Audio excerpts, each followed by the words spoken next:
Hey, everybody. It's Elder Robert Webb again. As always, this is the day that the Lord has made. We will, we must, and we shall rejoice and be glad in it. I just wanted to share something with us, given the fact that a lot of the states have actually lifted or eased, if you will, their shelter in home policies and procedures during this COVID 19 pandemic. But at the same time, I want to make sure that we're aware of a few things. Um, After all, Proverbs 4 and 6 actually says that we are to not forsake wisdom, and she'll protect us. We're to love wisdom, and wisdom will actually watch over us. Um, Here's a few things to consider. As of 7 p.m. yesterday, Atlanta, or at least Georgia, actually posted 227 new cases of the virus and 32 deaths.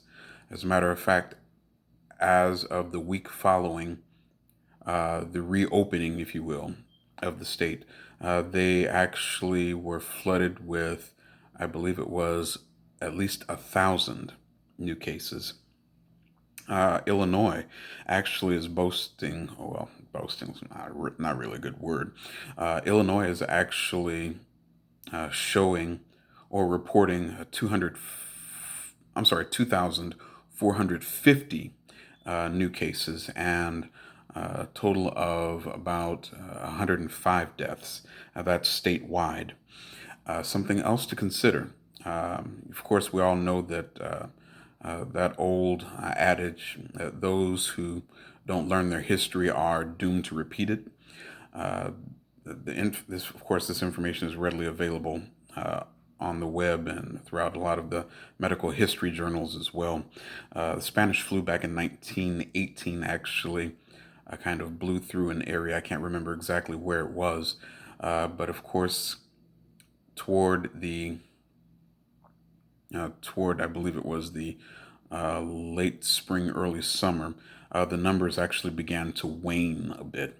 But the thing is, back in the fall, it actually came back with a vengeance and actually almost doubled their mortality numbers.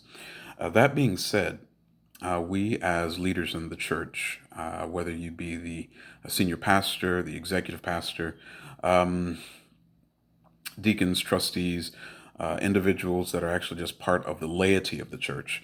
It's all of our responsibility to ensure the safety and uh, continued operation, if you will, of the church as it relates to dealing with situations like this. That being said, I'd like to offer a few things, and of course, I know it's potentially kind of late to actually be posting this video. I meant to do it earlier in the day, but I wanted to um, kind of make sure that I had enough information. Number one, those individuals that are actually experiencing symptoms right now. Um, there's no shame in it, but and of course, I know all of us love church the way we have it. But it's vitally important that if you are still experiencing symptoms, make sure that you stay at home. There is even a biblical precedent that actually states that those individuals who were afflicted with certain that were afflicted with certain ailments were to make sure that they distanced themselves from the rest of the population. And in certain instances, they were even required to make sure that they announced themselves as unclean so that the rest of the population knew what was going on. As a matter of fact, there's also another passage where scripture actually teaches us that we are to, I can't remember exactly what it is, but I'll find it and I'll make sure that I post that in the margin notes as well. But there's another passage that actually says that we are to lock ourselves indoors, to paraphrase, lock ourselves indoors until this fierce pestilence or fierce wrath of God has actually passed. Same situation. If you know that you have a mild fever, cough, sudden loss of smell and or taste, actually there were some new symptoms that were actually added, including nausea, vomiting, and diarrhea. If you're experiencing any of those, yeah, I know it got kind of graphic right there, but still, if you're experiencing any of those symptoms, make sure that you not only stay home, but go ahead and send a message to the rest of the fellowship. That way, when they are at the altar, while they're at the mercy seat, beseeching the Father, that they actually lift you and your entire family up as well. If you've been around anyone that may have been showing some of those symptoms, go ahead and make sure that you're kind of keeping an eye on yourself as well. Because, of course, you know that there have been cases where individuals who are asymptomatic, meaning you're not showing any of the symptoms, but because you've been around someone that has been diagnosed or is kind of awaiting a diagnosis of that disease, go ahead and kind of uh, make sure that you stay home as well. That does not mean that you are to neglect your responsibilities or neglect our role in the support of the church. Yeah, I know it says bring your tithe into the storehouse, that there might be meat in my house. But here's the thing: just because you can't bring it doesn't necessarily mean that they don't need it. The as Big Mama, our Big Mama would say, money is not the most important thing, but it is right up there next to oxygen. That's going to be the last time you hear me say anything about money right now. But here's the other thing that I do want you all to keep in mind. There was an article that I read, and I actually mentioned this once before to someone else. In the article, a theology professor actually stated that when the Romans received the gospel, they actually turned it into laws. When the Greeks received the gospel, they turned it into philosophy. When we received the gospel, we turned it into big business. I don't want us to actually fall into that vein there. That being said, if you know things are not ready for the reception of the saints back into the house, don't make any brash decisions. Don't make any knee jerk decisions either. How do we actually start getting the house ready? Great question. Here's a few suggestions. Number one, those of us who actually have extra supplies, whether it be hand sanitizer, antibacterial soap, things of that nature, go ahead and donate some of that to the church. Go ahead and donate it. Not only donate it, but make sure that it's placed where it actually needs to be. The antibacterial soap is in the bathrooms and the kitchen. The hand sanitizer is at the entryway to the sanctuary, the breezeways. Make sure that it's right where it needs to be, right where it's visible. And of course, those of you that are actually making those donations, great. Those of you who actually see it, leave it there, please. The next thing is this. I know in most of our churches, we tend to be very close knit. But try as best you can to make sure that you've got a bit of space, between you and the rest of the faithful there. Granted, if all of you were in one house and all of you came together, none of you are showing any signs, yeah, go ahead and sit together, do what you normally do. But try to make sure that there's a little space, if you will, as much space as you possibly can.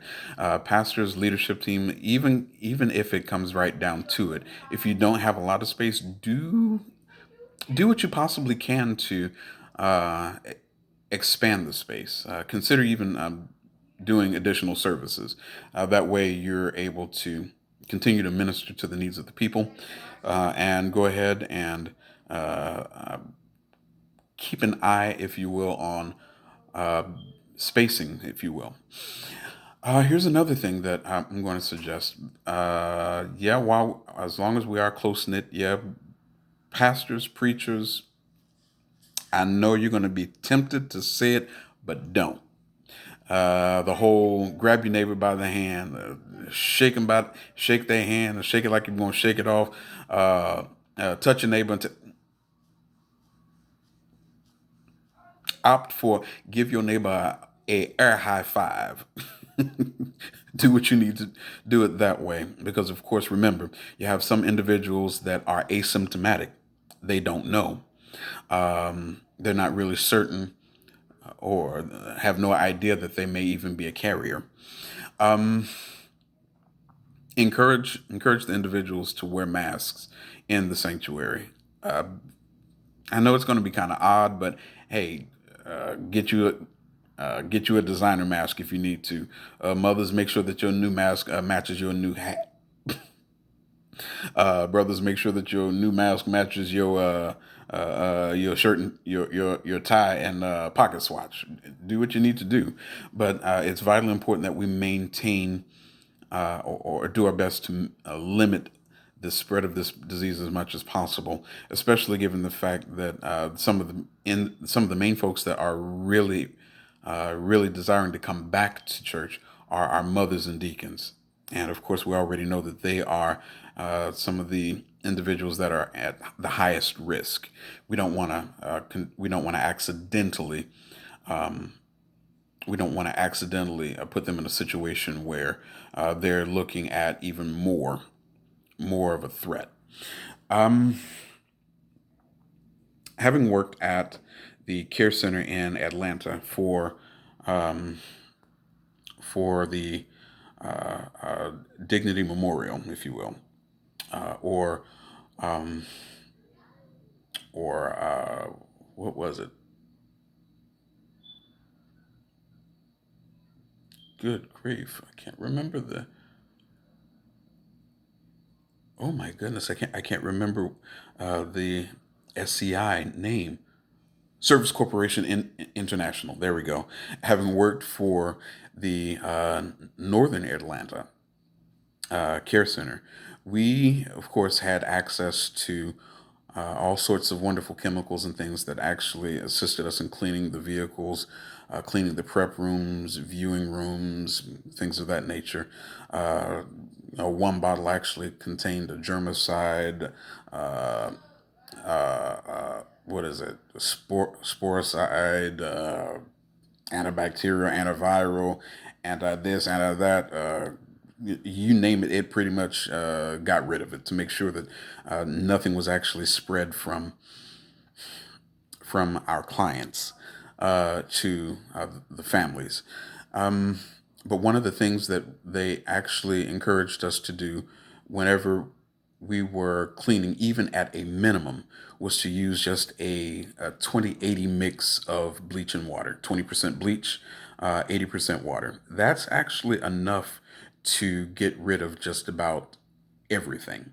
That being said, either before service, after service, sometime between your services, uh, go ahead and get a mix of that. Nice warm water. Get yourself some gloves and a towel. Go over the hard surfaces of the sanctuary, whether it's the back of the pews, armrests of the pews.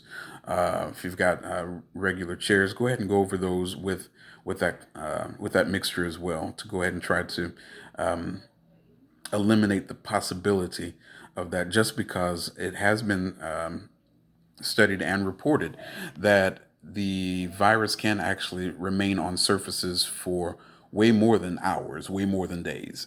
And the last thing you want to do is actually have someone accidentally come in contact with that virus, whether it's in a weakened stage or at its strongest point.